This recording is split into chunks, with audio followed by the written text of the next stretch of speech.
Good to be back. I tell you, my wife and kids and I were in Florida, and I wish I could say it was good to be back. It's good to be back with you. It's not good to be back in this weather. Actually, it was really good. It is good. I was really sick of the 85-degree weather and warm ocean breeze. About had all I could stand of that. So couldn't wait to get back home. So we drove all night, Friday night, and made it back home. But it's good to be back. And I tell you, when I saw the weather report when I was in Florida this past week, I just could not wait to get back here to this great weather. But it is good to be back. And Happy New Year. It's the first time I've seen you since the New Year. So hopefully everybody has already butchered their New Year's resolution by now, and we can get on with the rest of the year. But isn't that funny? Like this time of the year, I always tend to look back and reflect a little bit on last year and some things that I did well and things that I didn't do well, and good decisions and bad ones, and successes and failures, and things that I wanted to change this year. And I don't know if you've ever done this. We did this one time when I led the youth group years ago. We had all the youth group kids. This was before youth loop. That all the youth group kids, I made them get out a paper, and I made them write like 2 or 3 things down that they wanted to accomplish in the year ahead, and then I made them give them all back to me. I didn't look at them, but we put them in an envelope, and I made them give them all back to me, and I saved them for a whole year. I sat on those things for a whole year, and then the very next year, if there were kids that were still there, I actually gave them their resolution or whatever, and it was just interesting to see them open it and seeing. If you want to do that, get out a connection card and write your name on it, jot it down. I'll save it for you and send it to you next year, just as a reminder of how horrible we are as people. But we never keep them.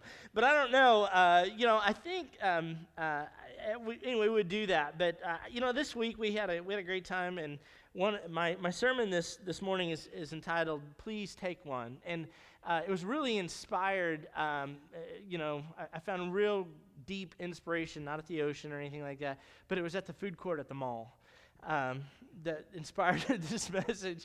And I tell you, we went to this giant mall, and it is just the most horrific experience you could ever imagine.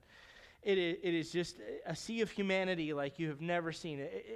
This mall in Fort Lauderdale, it's like an indoor hybrid thing, and there are like 5 sections of this, like literally like 5. You're in section 1. It is so big and ridiculous, and I have never seen more people like on a shopping frenzy as I've seen there. It was just the most horrific experience of my vacation. But anyway, it was in that mall. We decided to go to this mall. It was one day, and we went to this mall, and it was horrible. We had to park in this parking garage. The parking garage was really cool, though. I'll tell you about that sometime.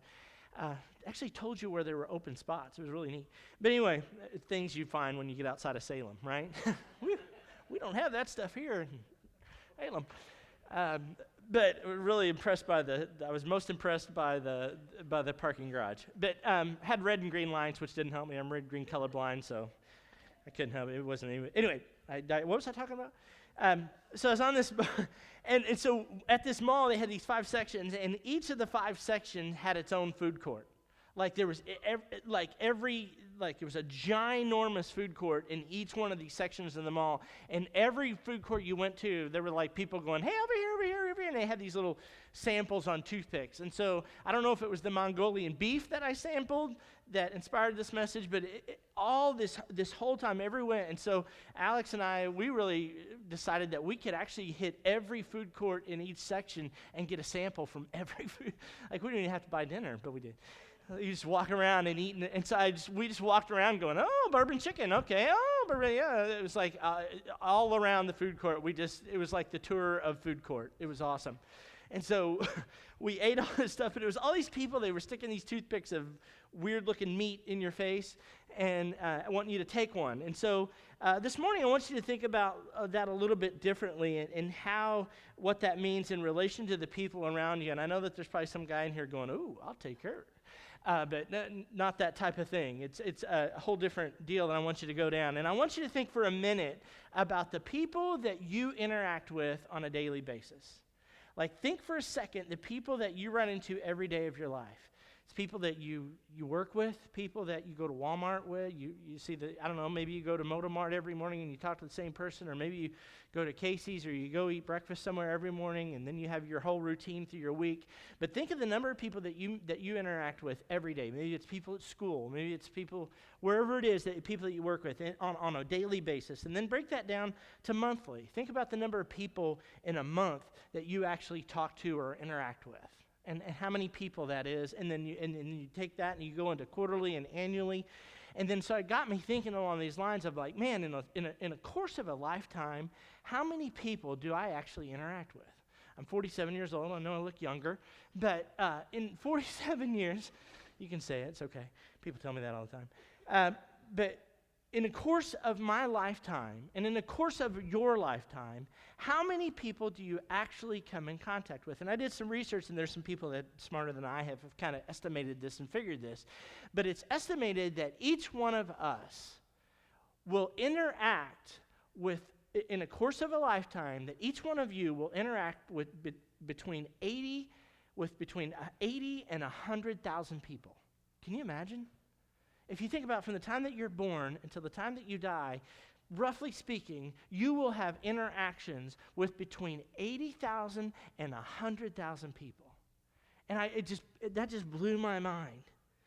And one of the other things that we did, we were down in Fort Lauderdale on New Year's Eve, and I got talked into going to the Pit Bull South Beach, Miami New Year's Eve party. That was, yeah. I love crowds. Like 200,000 people there. It was a free deal. You drove in there, and we parked at the Miami Heat Stadium and then walked down to like where Pitbull was performing, and I don't know, we saw Salt and Pepper, and so many people don't know who that is, but some of us will. But anyway, long short of, it was crazy. I mean, hordes, a sea of people and humanity, and there was all kinds of funky smells, if you know what I'm talking about. And I was standing in all kinds of weird stuff and literally elbow shoulder to shoulder with people. And I stood there, and I think they announced it was like over 200,000 people there or something on New Year's Eve. And as I stood there in that crowd and smelling all of it and watching people, and I tend to watch people when I'm in crowds like that, and just this overwhelming sense of, man, do any of these people know Jesus? I just wondered if any of them, the sea of humanity, this elbow to elbow, and people partying and doing crazy stuff and just going nuts, I just couldn't help but think, do they really know anything about Jesus, or is this all they're living for?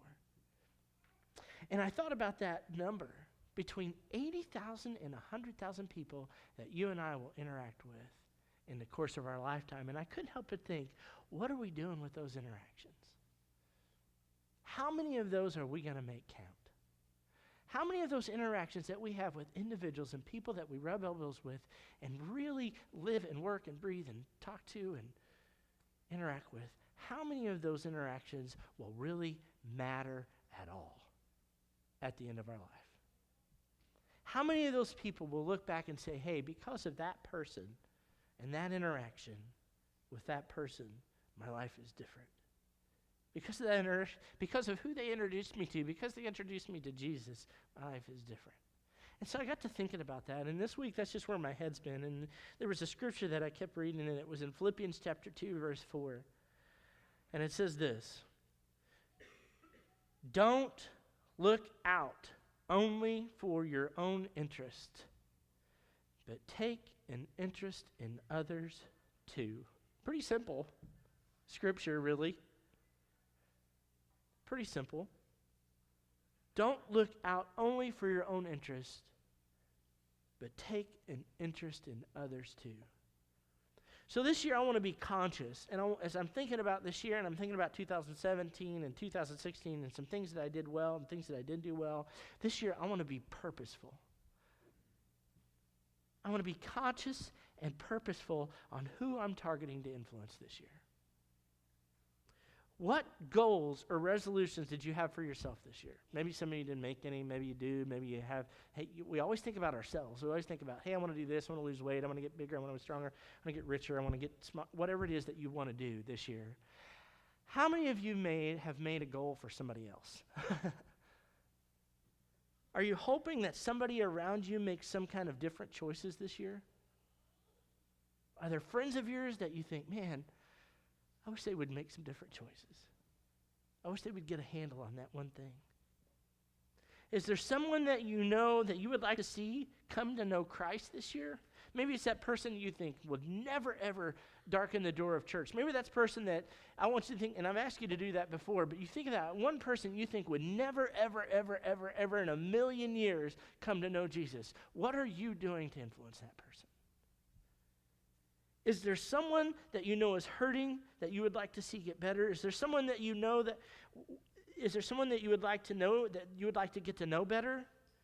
Is there a family that needs someone to walk them through and ensure that they get on their phone? I'm not talking about just write a check and hand a bag of groceries to or buy some Christmas for. I'm not talking about that. But is there somebody that you want to walk with in life and say, hey, I'm going to help you. I'm going to be there for you when it's inconvenient? Is there someone that you want to build and think about this one. Is there anybody in your life that you want to build a relationship with for the sole purpose of leading them to Jesus Christ? And some of you think, well, that's kind of weird, Trent. Why would you do that? But I'm telling you right now, there are people that in the back of my mind, I'm thinking someday I'm going to have an opportunity to share Jesus with this person.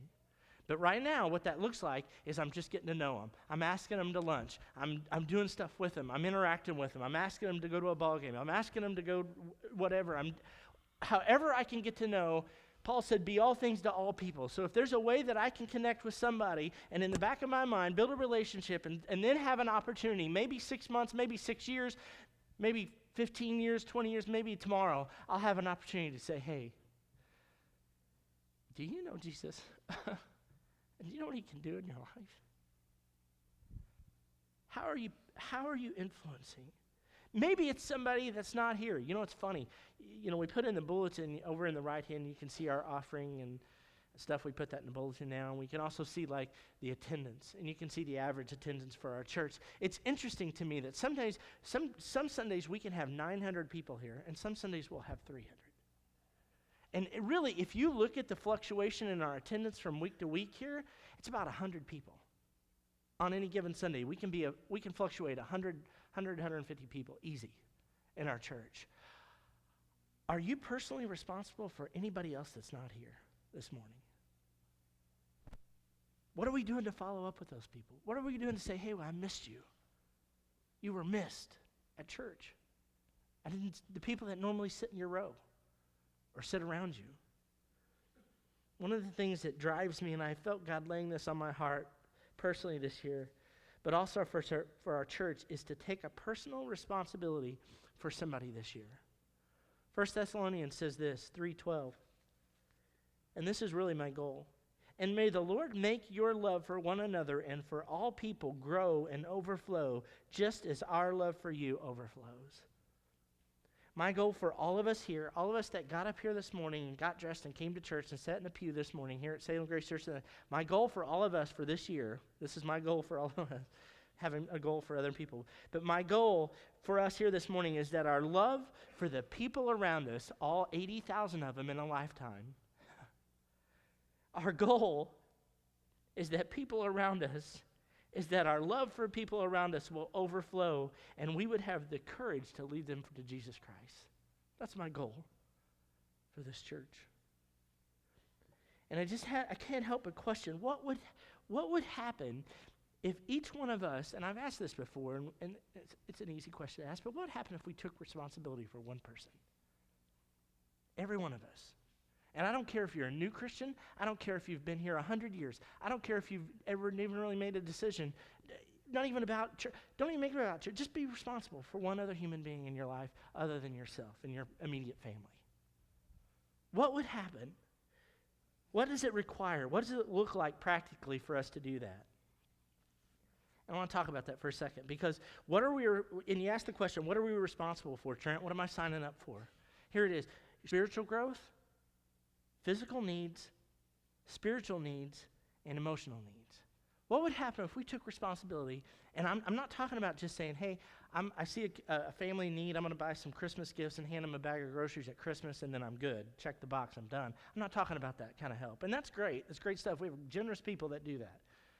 I'm not talking about that. I'm talking about getting into the nitty-gritty, ugly, messy part of people's lives and say, hey, you know what? And they may not like me, and they may do stuff that makes me want to strangle them, and they may continue to fail and blah, blah, blah, but I don't care what they are. I'm going to be personally responsible for that person's growth. What would happen if we did that? And I think there are 3 things that need to happen in order for us to be able to do that. I'm going to go through them very quickly. I think we have to see the need. Overcoming the tendency to be passive and take action to do it.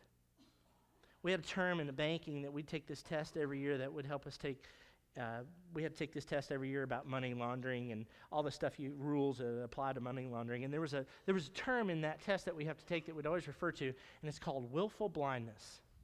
And if you can look it up, you can Google it, it'll also say willful ignorance. And basically, here's the definition of willful blindness. It's a term used in law to describe a situation in which when a person seeks to avoid civil or criminal liability for a wrongful act by intentionally keeping himself or herself unaware of the facts that would render him or her liable.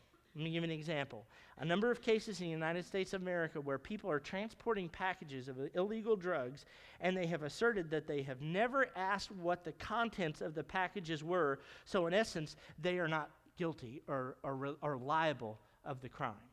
And I think sometimes that's our approach to Christianity and our responsibility. Well, I really didn't know I was supposed to be doing that. I'll tell you a story. It's a Good Samaritan. It's Luke chapter 30. You've heard the story before.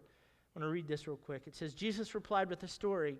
A Jewish man was traveling from Jerusalem down to Jericho, and he was attacked by bandits. They stripped him off of his clothes, beat him up, and left him half dead beside the road. Just get that picture in your head right there of that. By chance, a priest, some of you have heard this story, but by chance a priest came along, but he saw a man lying there, and he crossed over to the other side of the road and passed him by. In other words, he didn't want to even be on the same side of the road as the guy. He's like, oh, I'm going to walk around that. I'm going to dodge that bullet. Don't want to mess that. Verse 32, a temple assistant, this one blows my mind, walked over and looked at him lying there. In essence, he walked over, looked in the ditch, saw a guy bloody, beating, dead, near death, but he passed on the other side and then walked on the other side. Those men saw the need. They just couldn't or didn't want to help. I don't believe it's our inability to see the need. I believe we have willful blindness. We just don't want to see it. Or pretend like we don't know. Or pretend like we didn't see it. Well, I didn't know he needed help. We have the tendency to believe that we are not called, or that's too outside of my comfort zone. Well, Trent, that's for you and the pastors, and I see somebody in need. It amazes me, the people that and don't get me wrong, I love for people to call and ask for me to pray for stuff, but it's interesting to me. I get calls all the time and say, hey, Trent, I need you to help me with this guy. He's not been here in church for a long time, and I need you to pray for him. And I'm like, great, I'll pray for him, but my question to you, if you do that, is going to be, what are you doing? It's all of our responsibility. It's not just ours. It's not just the preacher's job. It's not just Pastor Doug's job to see people in the hospital. Collectivists, all of us. We come to church, but we really don't want to learn, or sometimes I think some of us don't want to really learn or dig into God's Word because it's just easier to play drum and say, oh, I didn't know it was there. I feel like we're going to, I think sometimes we feel like we're going to get a pass when we die. It's not going to happen. So we have to see the need. We have to overcome the tendency to be passive. We have to take some sort of action to be involved. And so if you take one person, if I ask you this morning to take one, and I think Jesus has all these people, and he's saying, just please take one. Will you just please take one person and be responsible for them? Maybe some of you, I think, are great, generous people, and you say, you know what, you're right, Trent, I'll be responsible for one person. A couple things you're going to need. We've got to be able to take action. I think the second thing we have to do, and I think by far, this is the hardest thing for us to do as individuals, is sacrificing our convenience. Convenience is defined as this: the state of being able to proceed with something with little effort or difficulty. In other words, if it's too hard, we're out. If it takes too much of my time, I can't do it. I'm not signing up for that. Did you know that the word convenient is found in the Bible twice? The word sacrifice is found in the Bible 417 times. We're not good at that. What is right is often sacrificed by what is convenient. Verse 33 of that chapter in Luke 10 says this, "Then a despised Samaritan came along, and when he saw the man, he felt compassion for him. Going over to him, the Samaritan soothed his wounds in olive oil and wine and bandaged him. Then he put the man on his own donkey." I underlined this part. "He put the man on his own donkey and took him to the inn where he took care of him. The next day he handed the innkeeper 2 silver coins, telling him, 'Take care of this man. If the bill runs higher than this, I will pay the next time I'm here.'" I sincerely believe the most difficult thing for us to do as Christians is to contend with is not our money. It's not our money. It's not like, hey, give this or being generous. I think some people struggle with that, but by the most part, we have a generous church here. By the most part, you're a generous congregation. We are. I don't think that we struggle with that. I think probably what we struggle with most is interruptions to our schedule. There are times that we could help, but it's just simply not convenient or fun. I don't want to go do that. Are you kidding me? I want to help at the food pantry? I don't have time for that. We simply don't want the interruption of helping someone. I'm not sure where the priest and the temple assistant were headed in this particular parable, but they obviously were headed somewhere. They were walking down a road. And all of a sudden they see this deal, and I can't imagine. I don't know if you've ever done that. I'm guilty of it. You see a situation like that, and it's easier just to say, "Oh man." You see somebody broke down on the road. Well, maybe I hope somebody helps them. Woo! It's just bad to say, but I'm always kind of guilty because I'm glad when I get past them. Oh, I couldn't stop. Somebody will surely stop, help them. Somebody will do that. Roadside assistance. I'm not sure where the priest and temple assistant were headed in that parable, but there was a bleeding guy in the ditch. And the one guy went over and looked at him. I think we see the need in our communities. We see the need around us. We see people that are dying, going to hell. I stood in a crowd of 200,000 people. It's just overwhelming. Kind of like the starfish thing, you know? Can't make a difference but you can make a difference with one. One person. If all of us took one person and was personally responsible for that person's spiritual growth, meeting their needs, getting involved in the messy, ugly part of their lives, what could that do? We just hate interruptions in our life. We do. It's just inconvenient. That's why I hate the railroad. Not really, I don't hate him, but I kind of, no, I don't. We hate that interruption. We're going somewhere. I'm going to Tontai. I should know better. I know I should. But we hate that interruption. Have you ever been doing that? Have you ever been going somewhere and then something significant happens? And, we have plans and something legitimate comes up and you're kind of like, oh, I'm kind of aggravated that came up. Are you serious? He had to die this weekend? You laugh, but I promise you, some of you have thought that. Somebody died and you're like, oh, are you kidding? We got to go to that wedding? Ugh. I want to go to that wedding. I sincerely tell people this. After Cheryl and I got married and after I've sat through a bunch of weddings, I felt like we should send apology letters to everybody that had to come to our wedding. Sorry it took so long. There you go. It's because it's inconvenient. Our schedules are interrupted. I'm reminded of the scene in Vacation where Clark Griswold and Aunt Edna dies, and she's just frustrated because they're on their way to Wally World. Aunt Edna dies, and he's like, oh, are you kidding me? Not now. She had to die now. It's inconvenient. That's why I think that this is the biggest deal for us as Americans. It's disruptions to our schedule. I can't serve on that board. I don't have time for that. I can't serve in the church. I can't serve somebody else.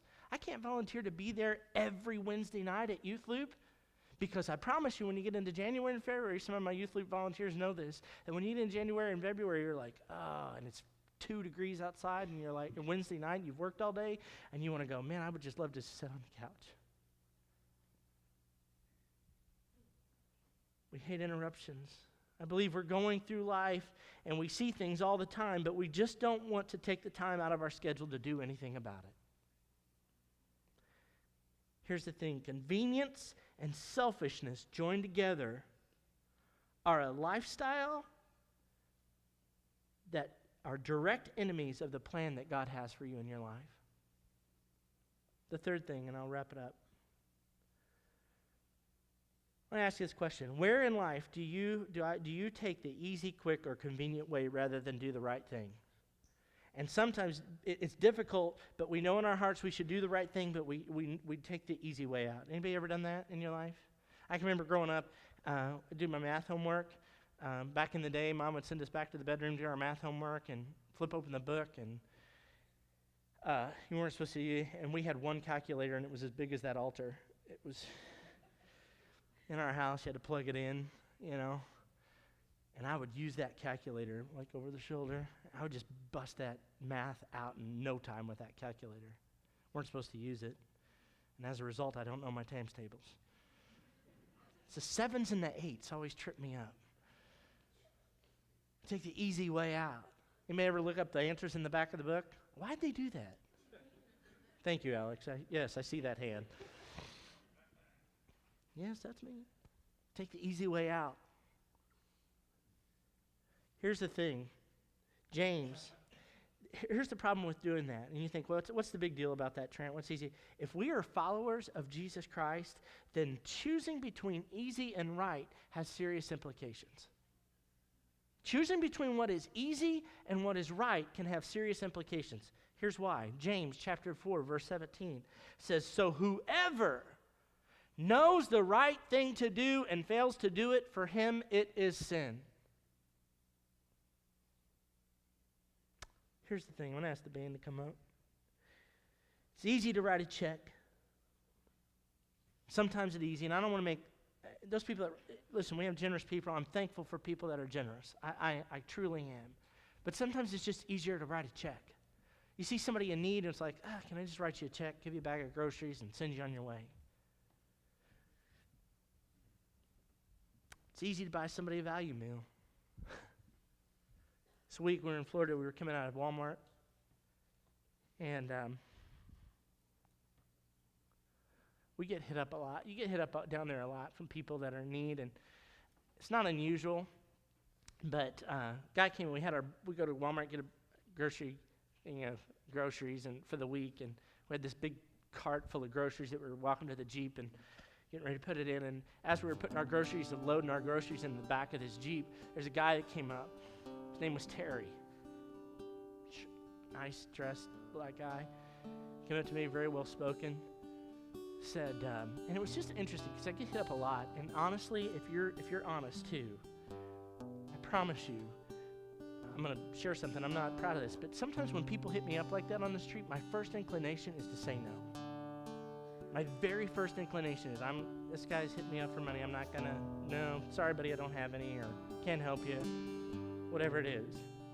But as the way he asked, he came up, and here we're chucking $150 worth of groceries into the Jeep.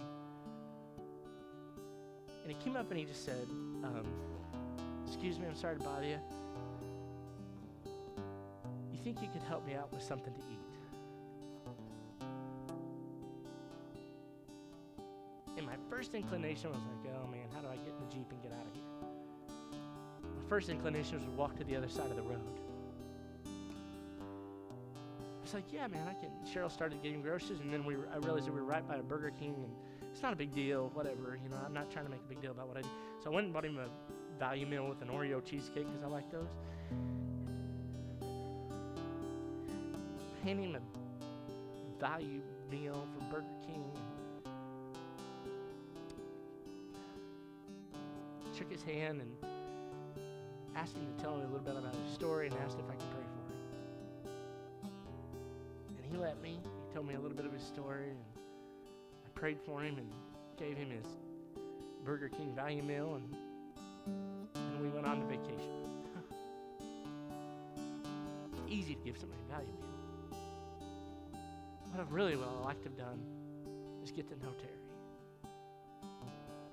Find out who he was. Find out what his story was. Find out how I could have helped him. Built a relationship with him because I could have shared it. A story about a guy who died on a cross for me, for him. See, it's easy. It's harder to build relationships with people that are challenging, people that are just weird. There's people like that.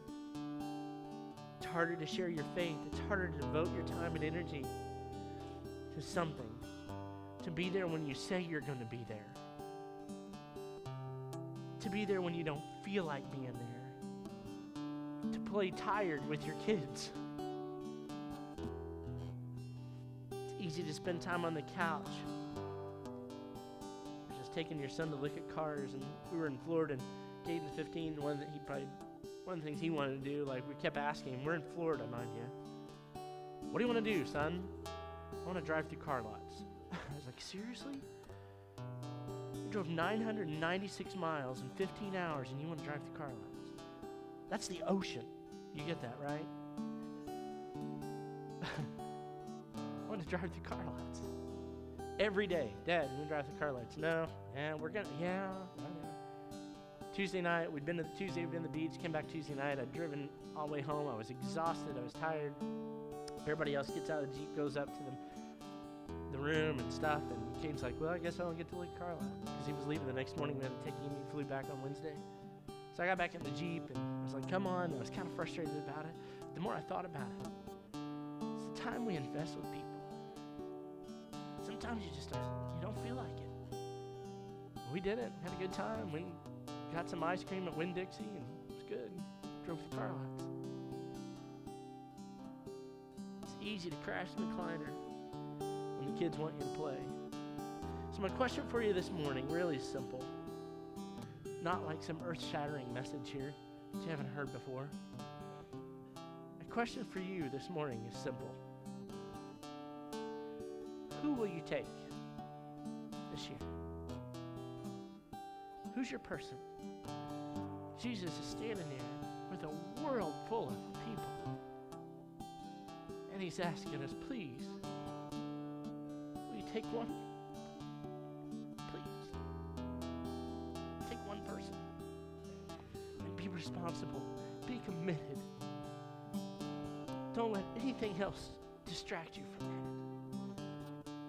Maybe you take your family and you invest in them spiritually, and you be a spiritual role model as a dad.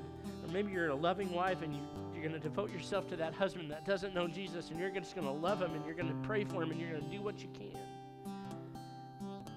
Maybe it's your friend at school that you know is wrecked, and they're making stupid decisions week after week after week after week. Nobody's really committed. Maybe it's your neighbor. Maybe it's a friend that you wish you could, that would have absolutely nothing to do with church. Maybe for the first time in your life, you begin to invest in someone and take responsibility for the souls around you that don't know the love of God. And that sometime at the end of your life, they're going to look back and say, you know what? I'm thankful for this person that invested in me. And if we're all honest, we've probably had people like that in our own lives that have invested in us. That have cared enough to invest us, to pick up the phone and say, hey, I missed you. We're in a church. I missed you being here. And I think we think that we have to be some kind of Bible scholar.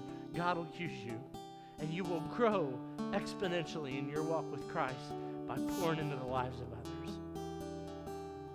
Theodore Roosevelt had a saying. It says this: knowing what's right doesn't mean much unless you do what's right. We can know all about it, but unless we do it, it means nothing. ask you to stand this morning.